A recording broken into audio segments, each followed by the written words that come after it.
Jagtial senior leader Jeevan Reddy. ఇది కూడా ఒక సీరియల్ లాగా కొనసాగుతుంది, టీవీ సీరియల్ లాగా కొనసాగుతుంది. ఆయనకు ఢిల్లీ రావాలని పిలుపొచ్చింది. సో జరుగుతున్న వ్యవహారాన్ని ఆయన పూర్తి స్థాయిలో నిజంగా ఇక్కడ స్పీకర్కు కనిపిస్తలేదు, వినిపిస్తలేదు. పార్టీ మారిన ఎమ్మెల్యేలకు కూడా సిగ్గు ఎగ్గు లేకున్నప్పటికి కూడా ఈయన మాత్రం గట్టిగా పోరాటం చేస్తున్నాడు. ఎవరి మీద?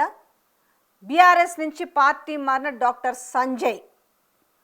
ఆయన ఏమో నేను బీఆర్ఎస్లోనే ఉన్నానంటాడు.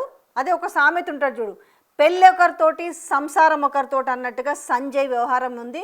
ఈ వ్యాఖ్యలు నేను కాదు, ఏకంగా ఇలాంటి మాటలు. ఆయన సక్కంగా పెళ్లి చేసుకున్నావు, సక్కంగా కాపురం చేసుకో, పక్కోను కాపురంలో చిచ్చు పెట్టకు అన్నట్టుగా ఆయన చాలా పరుషమైన మాటలు కూడా మాట్లాడిండు జీవన్ రెడ్డి.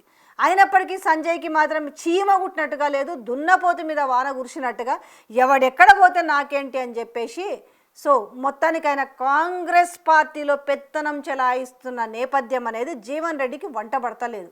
ఆల్రెడీ మీరు స్పీకర్ చెప్పారు కదా, మీరు బీఆర్ఎస్లో ఉన్నామని చెప్పి నీ కాంగ్రెస్ పార్టీతో ఏం సంబంధం అని నిలదీసిరు. మున్సిపల్ ఎలక్షన్స్లో ఆయనదొక వైపు, ఈయనదొక వైపు. ఈ వైపుల నేపథ్యంలో ఏం జరిగిందో చూసిన నేపథ్యంలో ఇప్పుడు కాంగ్రెస్ పార్టీకి వ్యతిరేకంగా మాట్లాడుతున్నాడని చెప్పేసి, నిజంగా చెప్పాలంటే ఆయన కాంగ్రెస్ పార్టీకి వ్యతిరేకంగా మాట్లాడతలేడు. కాంగ్రెస్ పార్టీలో ఆ కాన్స్టిట్యున్సీలో జరుగుతున్న విధానాన్ని అసలు వదిలేసి కుసరికే ప్రాధాన్యం ఇస్తున్నారు. ఇక నేను ఈ పార్టీలో ఉండాలా, పోవాలా, కొనసాగాలా అనే దాంతో ఆయన మాట్లాడడంతో సో మరి ఇప్పుడు ఏదో కొంత సరిదిద్దుకునే చర్యలు ప్రారంభమైనట్టుగా కనిపిస్తున్నాయి. ఎందుకనంటే ఢిల్లీకి రావాలని మంగళవారం ఉదయం ఫోన్ చేసి కేసీ వేణుగోపాల్ నుండి రావడంతో ఆయనకు ఫోన్ వచ్చిందట కేసీ వేణుగోపాల్ నుంచి. సో మరి అక్కడికి వెళ్ళి మరి ఏం నచ్చ చెప్తారో, మనసు మార్చుకొని వస్తాడా లేకపోతే ఎందుకంటే నాకు తెలిసి ఆయన చాలా సీనియర్ నాయకుడు, అన్నీ చూసిండు కాబట్టి వాళ్ళు ఏదో బుజ్జగిస్తే సైలెంట్గా ఉంటాడని అనుకోవట్లేదు. ఇంకా ఏదో ఒకటి తాడో పేడో తేల్చుకొని హైదరాబాద్కు వస్తాడు అన్నట్టుగా కనిపిస్తుంది. ఒకవేళ తాత్కాలికంగా ఒకవేళ మనసు మార్చుకున్నా మళ్ళీ ఇదే రిపీట్ అయ్యే అవకాశం ఉంది. ఎందుకంటే అక్కడ సంజయ్ బీఆర్ఎస్ ఎమ్మెల్యే సంజయ్ అనాలా, కాంగ్రెస్ పార్టీ ఎమ్మెల్యే సంజయ్ అనాలా?